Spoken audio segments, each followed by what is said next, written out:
man. He's the man of the people, for the people, and by the people. So Okay. the people elected me over their own. I'm saying to say that there were several persons who were vying for this post, Mm. and I'm elected on a Labour Party ticket. Oh, okay. Yes. Customer, the political. Yeah. Keir Starmer. Keir Starmer, yeah. Yeah, he's our boss. Yeah. Yeah. I like him. I mean, I like the guy. Yeah. What is his name? Naja Farage used to be my guy Oh, from the Independent. yeah. Yeah. Oh, he's very controversial. Yeah. He went. I mean, I enjoyed him during the time of Brexit. Yeah. He Yeah. was very outspoken. Yeah, he and Boris Johnson, they got Brexit done. Yeah. Yeah. But right now, a lot of people are regretting why they went for this Brexit, because since they got the Brexit done, a lot of red tape and other things. A lot of things are very slow within the UK. But Mm. there are things are ongoing, positive things. But Yeah. notwithstanding, they have a lot of bureaucracy and other Yeah. things. But you are a Labour Party man, so you want to. No, I'm not trying to. I'm not trying to denigrate The conservative. the conservative or so. I'm just saying the facts. Okay. A lot of folks, they are complaining about how things are very slow and other things. But things Yeah. are. Yeah. So you in Liberia. When did you come? Well, I came about a few weeks ago. Okay. Yeah, I came purposely for His Excellency uh, uh, Ambassador Joseph Boakai's inauguration, along with Honorable Jeremiah Combs. Jeremiah Combs. Yeah. Yeah. So yeah, we had a wonderful time. In fact, I saw the president, and then I met the vice president and a lot of dignitaries, and yeah, Okay. things. Liberia is on a good footing. I can tell you that. Okay. Um, why did you, or why are you supporting the president? Well, I mean, it's very I sad. know your support this as far back as the campaign period. Yeah, I ran. There was a time I ran on Unity Party's ticket. Oh, okay. Yeah, 2011. I went for the primary, and then how you call this guy? He took it, of course, and then Mhm. later on I went. Yeah, 2017, I went on the Unity Party ticket, but then Mhm. later on I was ousted, and then I went on the Truick Party ticket. Okay. Yeah, just you know, and things went So fine. so you've been in the politics of the country for Yeah, for a very long time. of course. I mean, I made a massive contribution to our country. Okay. Uh, Take for an example, I believe in education, Hmm. and what happened is this. I think it was 2016 or something like that. Along that line, I gave 10,000 books, uh, 300 laptops, and 75 or those karaoke recorders. Those massive things to all of the schools within District Number 10. That is Christ the King, Haywood, Living Water, all the schools, AM Fofana, every school you can think about. Hmm. And because I believe in the people, education is the bedrock to success. Yep. If I weren't educated, I wouldn't have been elected Yeah. as a councillor or as a deputy mayor within the United Kingdom, because those people, what they settle for only the best. Mm. Yeah, they don't settle for anything less than the best. And given my level of education, to say, oh yes, this guy, he's the one. But I'm saying to say that I try to reach out to our people in Mhm. such a positive way with regards to education, but our people, they said that I did not give them rice. So they chose the other person who gave them rice. But uh, later on, they got to find out I was not on social media. I never used to like social media in the past. Okay. And when people got to find me on social media, then they say, we had a beautiful opportunity, but we missed it.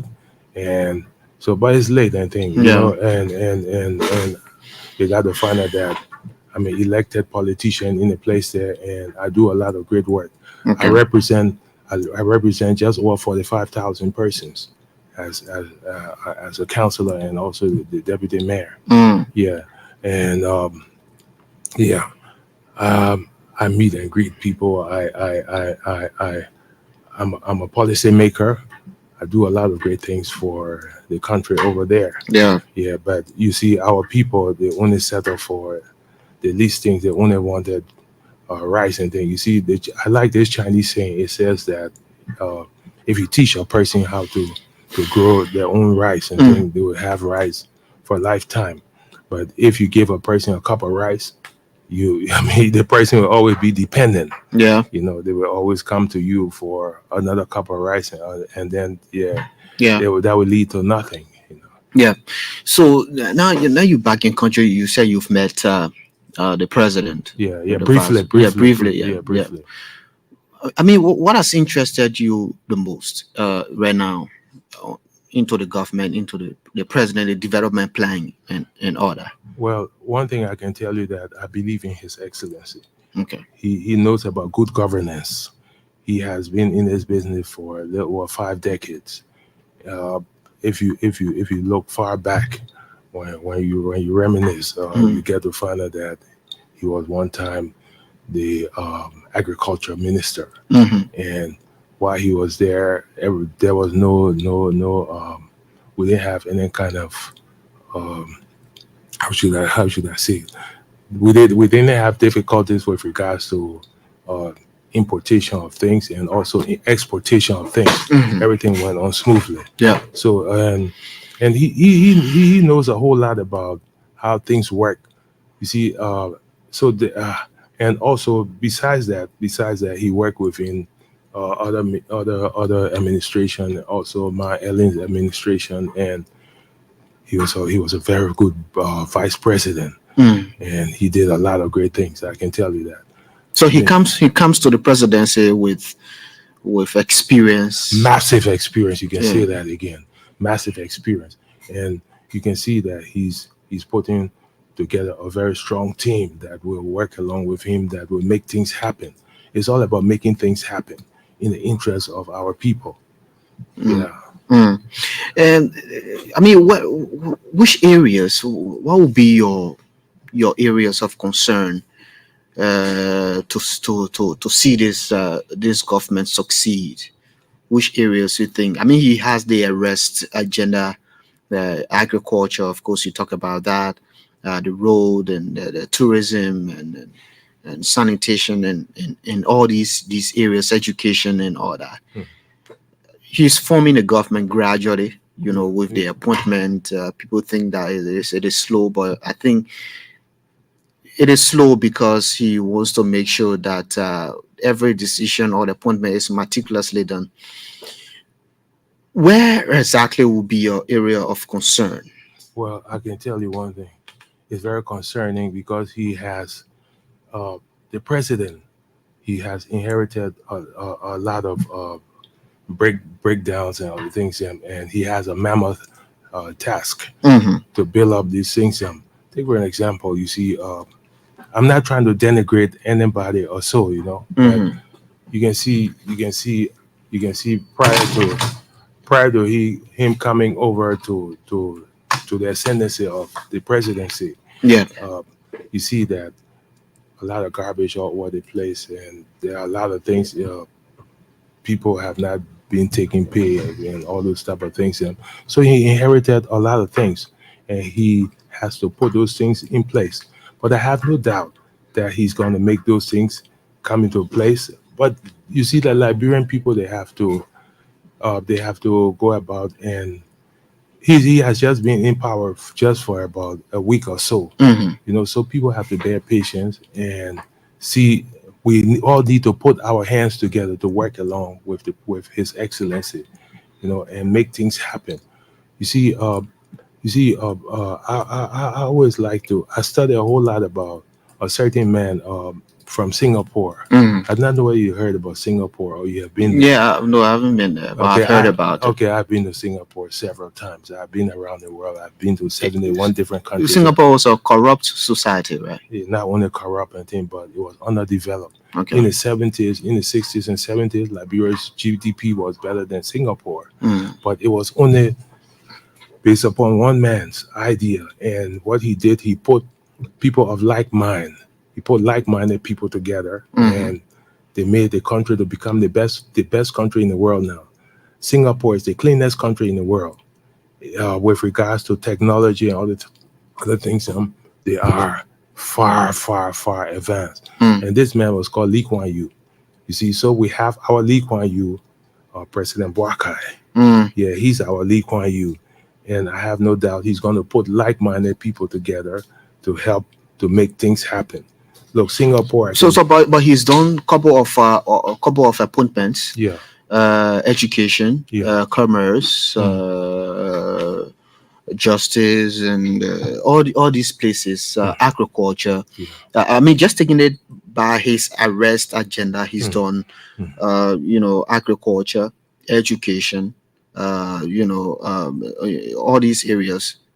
Do you think these individuals being nominated and confirmed, do they carry along with them his ideas, his vision? I have no doubt that they are going to carry out his policy because he's the one that makes the policy, and those people they follow up with the agenda. And I can tell you, His Excellency, some people say he's an elderly man. Of course, he is, and thing. But I can tell you, he has a very hawkish eye upon things. He's aware of a lot of things that happen around him, and so all of those people that he's appointing, he has a hawkish eye all over them. And there are people who he believed that they are people who are going to help to carry out the agenda of his policies. And if they weren't going to carry out his policy, and then I have no doubt he would not reach out to them and ask them to form his team. Yeah.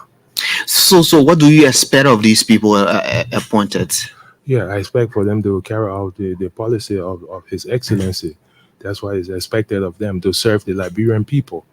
Yeah, they have to reach out to the Liberian people and carry out the policy of the president in the interest of the Liberian people. The Liberian people have spoken, and they have spoken wisely to choose someone who knows a whole lot about governance. His Excellency President Boakai, he knows a whole lot about good governance. I can tell you that. Yeah, over the years, a lot of people, not only me, but people all around the world, they have watched him, and they have seen that he knows a whole lot about governance. And I can tell you that, yeah, things are going to you'll see things are going to make a massive turnaround in the betterment of the Liberian people. Did you take note of mistakes in the past government? Did you take note of those mistakes, and what would be your advice to this government not to repeat? Well, you see, the past is the past. We are not living in the past. I'm not here to go about to denigrate, to point out, to say the fault of others and other things. The past guides you for the future. Yeah, you see, I'm aware of that. We've seen all of those things. The past is the past, and yeah, we learn from the past, and the past is not to be repeated. You see, His Excellency, he's not going into the past and point out to say, oh, this and that and other things, and try to denigrate people. We are moving forward. We are not living in the past. We are. I have no doubt, like yourself, I will give an example of myself, and then I compete with myself. Like, for an example, and then I have no doubt you do the same. You try to make yourself better than yesterday. You're not competing with others, and then you are competing with yourself. You want to make yourself better than what it was yesterday. You are not looking at yesterday. Yesterday has gone. We are not living in yesterworld. Yeah. So His Excellency, what the past government, what they've done and other things, and I can tell you, His Excellency has inherited a mammoth task from the past. All he has to do, he's going to put things into place, and that's the reason why he has chosen a lot of people who are like-minded to work along with him. Okay, if you just joined us, you're listening to the Super Morning Show on ELBC Radio. This morning, We have Councillor Alpha B. Collins here as my guest. He's a staunch supporter of President Boakai and Vice President Kung. He's the first and only Liberian to be elected as a politician in local government on the Labour Party ticket in the UK. He's the deputy mayor of Elstree and Bournemouth, where films and movies are made. He represents just over 45,000 people made up of Caucasian, yeah, and Africans, Asians, and Latinos. He holds a Master of Laws degree in International Laws from the University of East London, the United Kingdom. First licensed the FIFA Players Agent for Liberia and Goodwill Ambassador of Liberia to FIFA. He's the co-founder of Action Law of Liberia that lends wedding dresses to women at no cost to themselves. So now, Councillor Collins, now in your own way, how can you help in making this government succeed? Well, there are several ways, and then we can make things happen. It's not only me; it's about all of. It's a collective effort, all of the Liberians, and then we need to put our arms together and work along with this government that is in place, and we can make things happen. But I can tell you, I will narrow it down to myself. I pull a lot of strings. I can tell you that I do not like to blow my own trumpet and thing, but some people say that I have a lot of contact. Yeah. One of the things that I plan to do is I plan to twin one of these areas with my area, and that will bring about some small development in the area. Twinning as a whole, and then during my tenure of office, I intend to go about with it. It may not be on the oil road; it can be any part of Liberia that will bring about some development. At the same time, again, you see, here in this country, we have a lot of natural resources. I'll point out, and then I'm not only going to talk about gold and diamonds and all this thing. No. But you see, in Europe and other places, in Europe, the people, what they do is they want like to say, a waterway. Yeah. You see, they go about and make artificial swamps. But we have natural swamps here. But the people, we do not appreciate what we have because our people are unaware. I do not like to talk about illiteracy and other things, but they're part of it. Illiteracy is part of it. And again, people are unaware of a lot of things. We have natural, beautiful things. In Europe, in Holland, I live in Holland for a while, and in the United Kingdom, different parts of the world. I've been in all parts of the world. I've been to 71 different countries around the world. But I'm seeing to say that we have the swamp here. We have a lot of natural canals. Yeah. All over the place. And in those areas, all we have to do, some of the things that we have to go about and make sure that people are not dumping garbage and other things, and we can encourage people to go about, and we see the mangrove begin to grow. I can tell you, look, my brother-in-law, I'm married to a Caucasian woman, and my brother-in-law, he's an ardent bird watcher. In Europe, when people see just sometimes just one butterfly, you see the amount of cameras. People take their cameras and you see they click. People want to see this species of butterfly. We have so many. We have hundreds of species of butterflies here in this place here. But what deter people from coming to Liberia is the dirt, and not only the dirt, but at the same time, most of those things. When I was a little boy, we used to have so many dragonflies, so many butterflies all over the place, but simply because people have cut down all of the mangroves and the trees that they had in the various backyards. They had their own gardens. They a lot of things, and then people need to do urban farming. You see, people in the past, people did urban farming, but nowadays those things are of the past. People are not doing such things. All of those things then encourage the wildlife to come, and when the wildlife come in the area, I tell you, a lot of folks from all around the world, people will start coming to visit Liberia, and when they see those things, and the local people, they are going to benefit. Take for an example, like the water that we drink or so. The local person may go about and buy it for, maybe as an example, pay maybe about 50 Liberian dollars for it. And when the tourists come, they will sell it about 4 or 5 times that price of it, the price of it. All of those things, they bring about development. But our people, we always want a shortcut. We always want a shortcut. As soon as somebody gets through drinking from this bottle, the next thing, while they're walking the street, they just drop it. They do a lot of littering. You see, we have to deter people from littering. As long as we deter people from doing a lot of things that are unnecessary, that bring about health or hazard. Once we put those things into place to deter people, I tell you, a lot of beautiful things will happen in this great country of ours. I mean, it will take time because our society has gotten used to a lot of negative things. Yeah.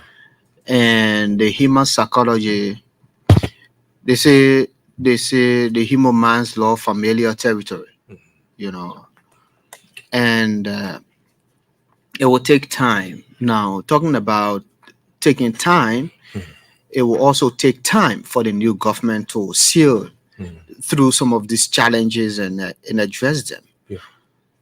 Now, one particular concern is the fact that I think you're following what's happening with the job, hunt for job. People want job. They feel entitled because they endorsed His Excellency. You know, these kinds of mentalities people have towards, you know, the political arrangements and all that. Now, they don't see it fit, you know, to go into the private sector. You know, Yeah. is there something that all these things coupled with the little things, taking the plastic and throwing on the street, all these things, they're holding the society back? Yeah. You see, the thing is of such that it's all about the mindset. We need to change the mindset of the people, and that can be done. You see, we have the carrot and the stick approach. We can apply diplomacy initially, you know, and that is the carrot approach. We apply the diplomacy, but then at the same time, when people are not going about with regards to following what the law has been put into place, and then that's when law enforcement should come into place, you know. And I'm saying to say that you see, then that's when sometimes you have to impose things upon people that will bring about for the betterment of everybody. You see, and you see, we our society here, our people, they have this dependent approach. Everything they believe in is, oh yes, yes, the government needs to take care of us and other things. We have to take care of ourselves. You see, a lot of people here, they are capable of managing for themselves, but you see the problem that they have is this. I'll give an example. Take for an example, we have I pride these guys and then the shoe shine boys. They have developed work for themselves, you see, but the problem that they have is this: they do not know how to manage money. A lot of people here, they make money, but at the same time they do not know how to manage money. You see, even the boys who are up and down, running up and down, loading cars. You see, money is just a number game. And if I'll give you an example, if you have, like for an example, you have about maybe about uh, maybe about $100 Liberian. Mm-hmm. It's a number game. Then the next thing, all you have to do is go about and see how best you can make $100. You turn it to $200. Then 200 you make it to 400. 400 you make it to 800, and it goes on and on. You see, but our people when they get, as soon as they get something, Mm-hmm. they boys, and when they make some money and other things, and even people at a higher level, as soon as they get some money, the next thing you see them, they visit a shop, Mm-hmm. they visit a rum shop, or they visit they want to be seen. They want to be seen, I think, spending money and for people to say, oh, I saw you at this place and other things, yeah. But you see, if people were to go about to manage money, they know how to manage money and engage with others. They change that negative mindset of, oh, let me go and beg this guy, and as soon as I get something, then I go into the shop to be seen. Yeah, then as long as those things have changed, Mm-hmm. it's all about the mindset. Mm-hmm. It's all about the mindset. We can make things happen. It's not only about government, what the government can do for you and things. I think the late President Kennedy, he said that it's not what the country can do for you, but what can you offer your country. Mm-hmm. Yeah, I'm saying, look, we have a lot of people who are potentially great in this country, but the problem is they do not know how to manage money. They do not know how to manage money. They do not even know how to manage Maybe we their need own affairs. maybe we need financial education in school. All of those things that have to Yeah. be taught. It's not only in schools and then, but it can be practical things. You see, when I gave books, when I did give books, I can tell you that I gave books that even it showed people at an elementary level how to go about with things. Mm. You see, like you may mention, in schools, of course, schools are very good. Not only in schools, but the churches, all of these places where people engage, where a lot of people congregate. You see, the churches supposed to be able to help people to elevate themselves, rather than just telling people, oh, bring your tithe and offering and other things. Yeah, all Mm. of those things. And look, as long as we start to engage with these areas where people congregate, and those who are supposed to be the leaders, and we teach them how to go about to help people along with themselves, rather than only collecting from people. I tell you, we'll go a very, very, very long way. My wife is a reverend, and in our church, we have a lot of programs. We have a lot of programs that we engage with people, and that we teach people how to help themselves. Mhm. You see, and some of those things, then we can import a lot of good things from other places, and learn how to make things happen, to engage with people, and make people to learn how to help themselves. It's all about that mindset. You Okay. see, and a lot of folks, one of the things is, um, we have we have forgotten about, in the past, people forgot about the rural areas. A lot of people have left the rural areas and congregated into the urban area.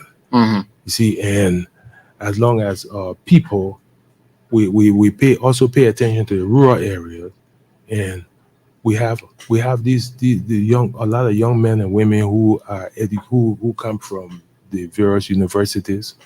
They learn about agriculture and different areas.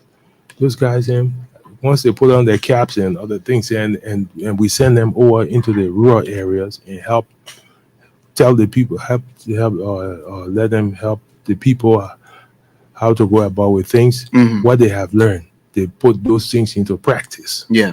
You see, and you'll see some kind of some form of change. Yeah. It's all about change, and positive change. We can make those things happen. Okay. And that's what His Excellency is trying to do. because in the past Mm-hmm. he ran the Ministry of Agriculture, and the Ministry of Agriculture at that time we used to plant our own rice. So he brought about the idea of cooperatives. Yeah, of course he did it. You see, you Mm. see, yeah, all of such. You made mention of it. You see, so you see, we are driving into the same direction Mm. about His Excellency bringing people together, making things happen, and I have no doubt he'll make it to happen because he's putting together a very very strong team, people who are like-minded, like himself. You see, you talk about the cooperative and other things. So you see, and those things will take place. I know you've heard about this popular cliche, manage your expectation. So for how long should Liberians manage their expectations towards the new government? Well, you see, the thing is, that's what I told you. We need to do away with what can the government do for me. Mm. We need to go about and to say what can we offer our country. Okay, we do. It's not about money. It's all about. I told you about hygiene, sanitation. Mhm. When we are walking the street. When we're walking the street, the first thing what we need to do is when we drink from this plastic bottle, rather than just taking the plastic bottle and just throwing it on the street, we can take this same plastic bottle and carry it into our various homes, and we can dispose of them. They have this disposable management Mhm. team, and all of those things. They have people. When I was a kid, we have places where when you your garbage, you took it. Even when you're eating on the street, Mhm. you took your garbage along with you and carry it at home, and then thereafter we had a place where you could dispose of all of your garbage, where the government would come and collect those things and make sure that they were properly disposed of. You see, all of those things from little things, from minute things, Mhm. we can make things happen. You will see. Then that's when you will see a lot of changes will come about. I give an example. I give an example of you see the swamps, all of those places. We need not to just go about and start cutting the mangrove and throwing dirt all over the place. No, see, we Liberia is a place. You see, our soil here, Take for an example, when if you were eating, most the Liberian people we say plum, Mhm. but uh, uh, uh, externally people say mango. And if you were to eat a plum or so, and you just threw the seed on the ground, within a few days you'll see it begins to sprout, it begins to grow. Yeah. Our soil is very very rich. We have very rich soil, but our people are not willing to do planting. Look, we need to do some urban farming. I was in Vietnam. I've been to Vietnam, and look, Vietnam. There was a time Vietnam was decimated. They had this war. America will use the latest kind of weaponry and other things in Vietnam. And I tell you, everything was destroyed in that country. But Mm. if you were to go to Vietnam now, you see Vietnam, they grow their own food, they export food, they can do all those things. And Liberia, we can do likewise. We can do likewise. Only look, like you made mention earlier about corruption. If somebody is put into place, the person should do the proper thing. And I have no doubt His Excellency will have a hawkish eye. You have a hawkish eye on things, and you make sure that those things the corruption and all those things they will be something of the past. I'm not saying that he's going to eradicate corruption. Corruption cannot be eradicated, Mm. but it can be minimized. So what can be done to minimize it? Well, the first thing we have the three branches of government. Mm. We have the legislative, we have the judiciary, and the judiciary, they are the ones who revamping of the judiciary, all of these things. Once things are in place, the various court and other things, and people are not. You know what I'm talking about. I don't want to go into all of those things, but yeah, as long as those areas are being revamped and law enforcement is in place properly, yeah, a lot of better things will happen for this great nation of ours. It's the only nation we have. What's your view on audit?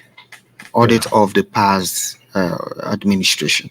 Well, it depends. The president, others.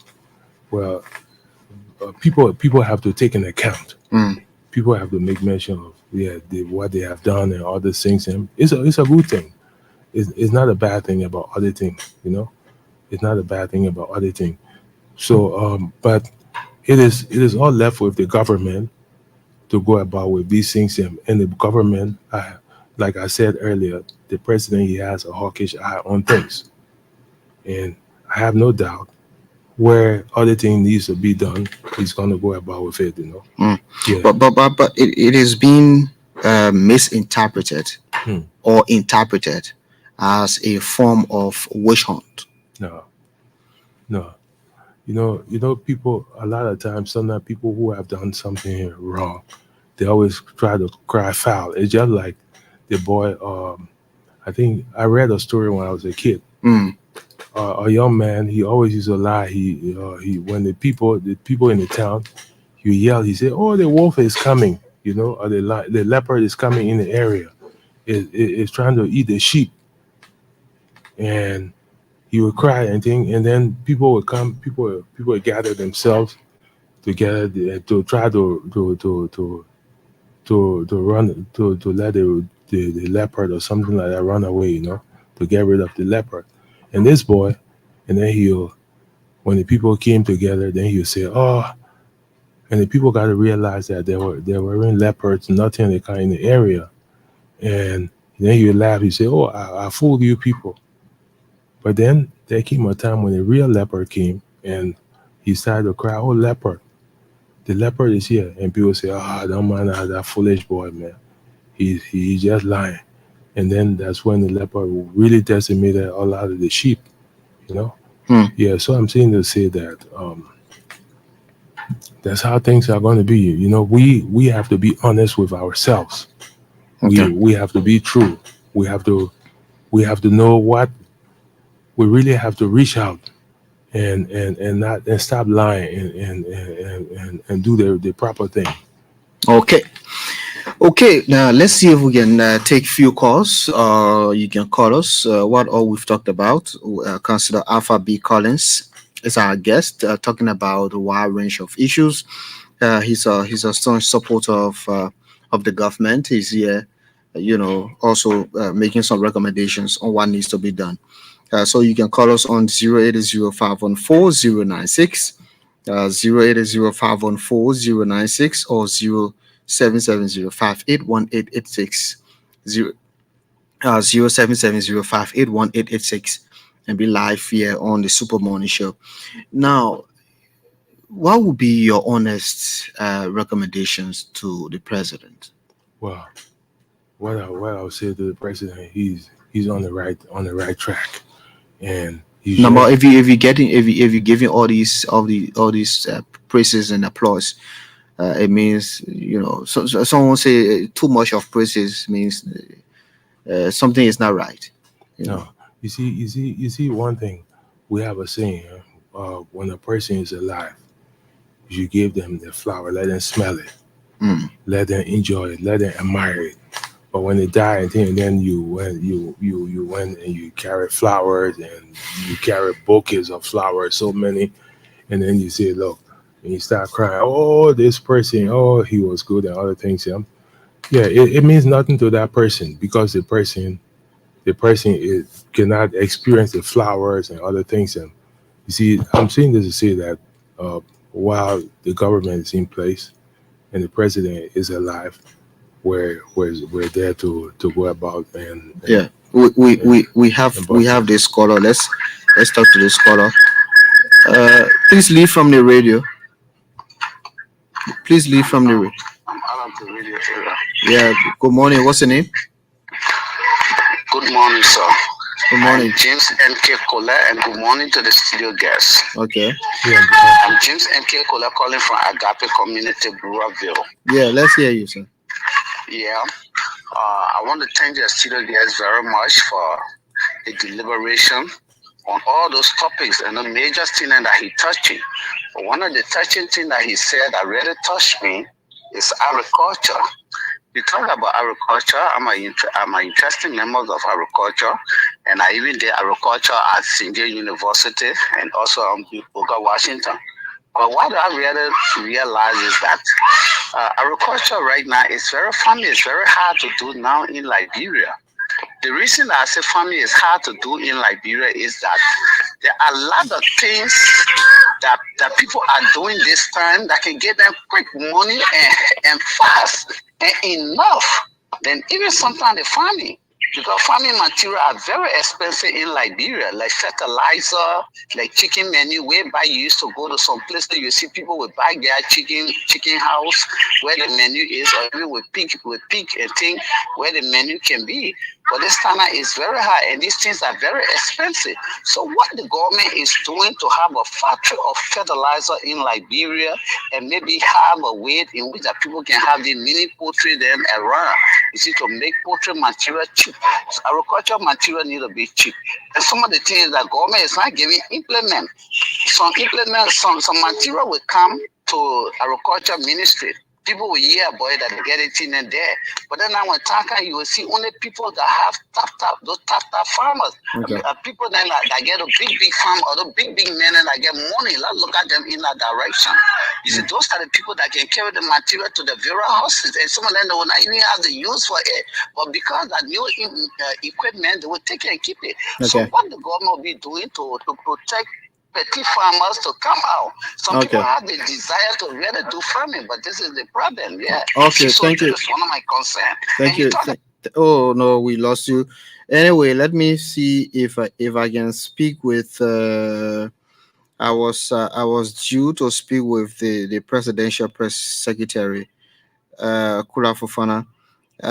So if I can just get her to confirm that the president resumes work at the executive mansion, then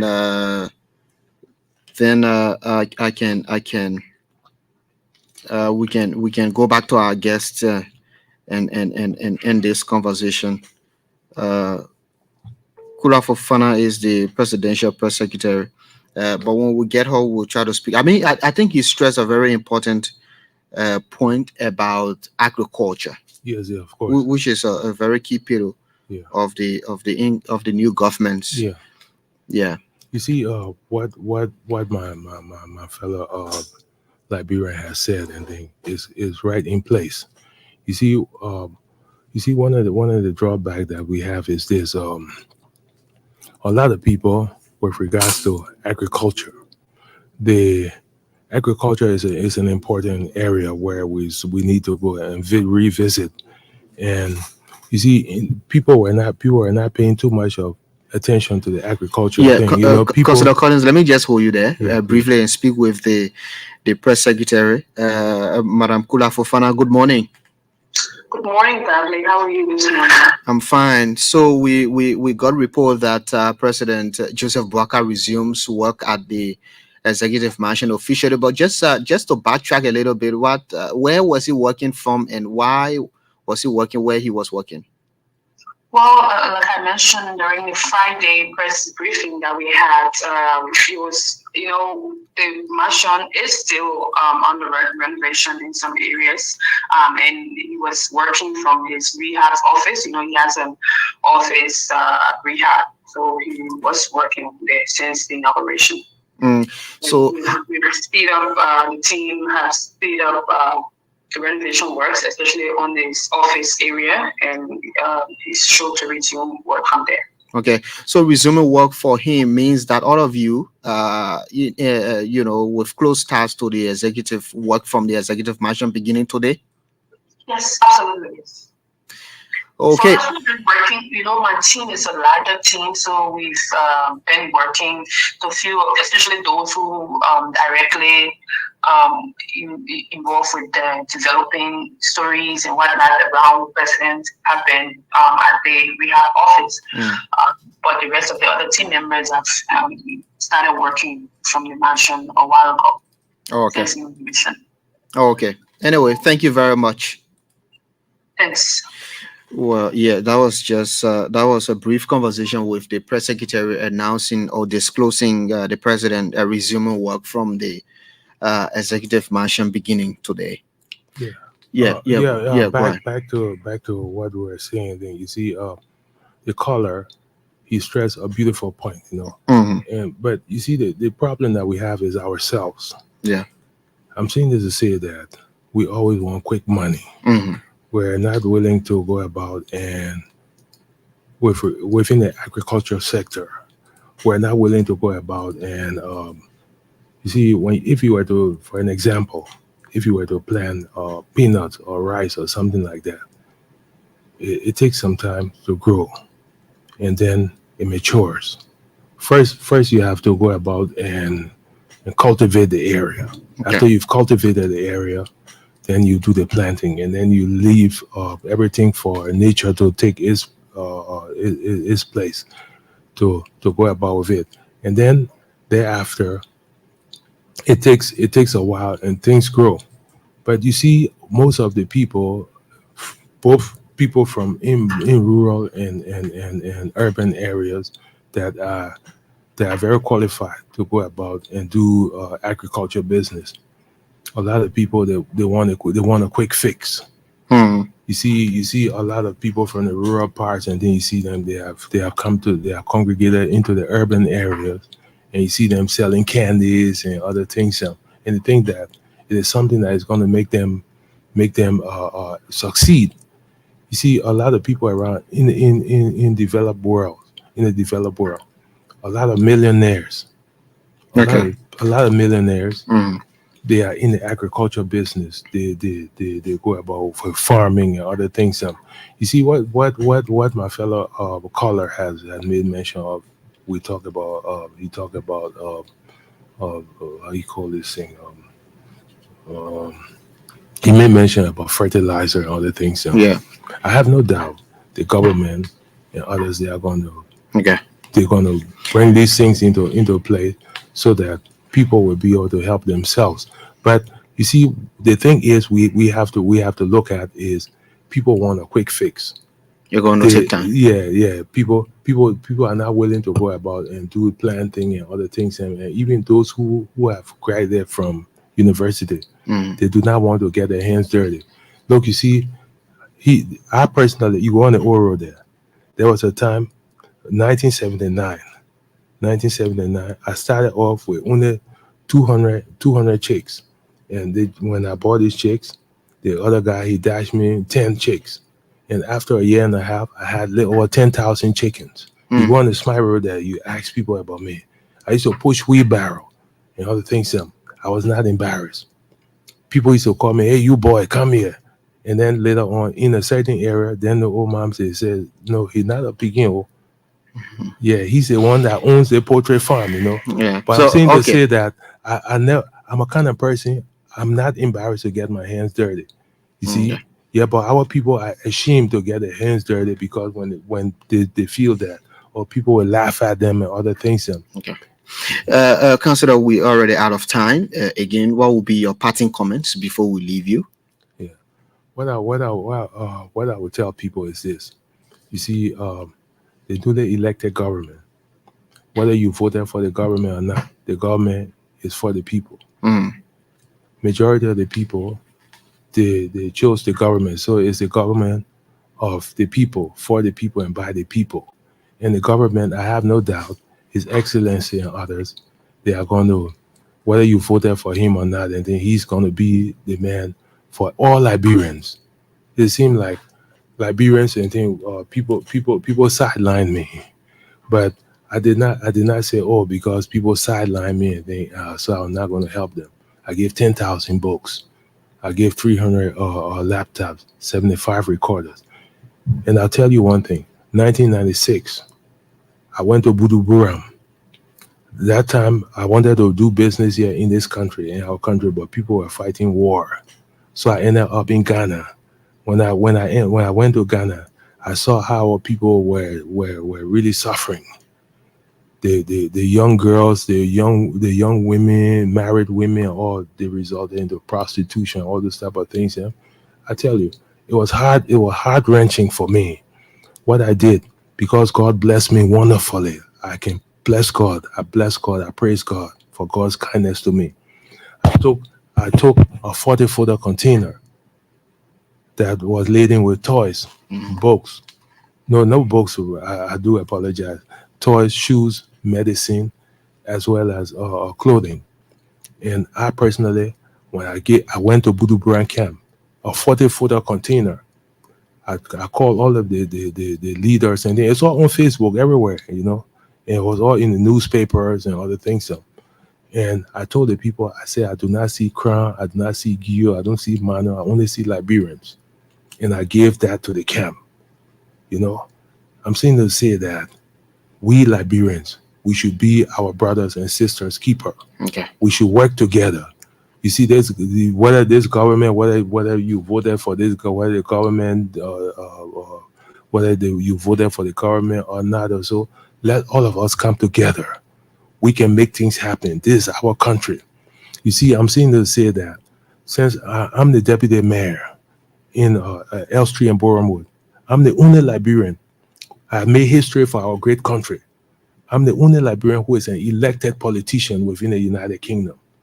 What I plan to do is I want to go about and twin with one of these areas and things with my town, and we'll bring about some small development, and that Okay. development, it will spread. It's almost like a virus. Yeah. Development can spread. Yeah. Yeah. Okay. Councillor Collins, it's been a pleasure speaking with you this morning. Oh, yeah. Thanks ever so much for bringing me on your program. And I would like to say to the Liberian people, I love you all. May God bless you wonderfully. Thank you very much. Well, he's Councillor Alpha Collins, a staunch supporter of the Boubacar Koun administration. My name is Fafle Kamara. Next up, I will be speaking with Ms. Josephine Koloba, who is working on disadvantaged youth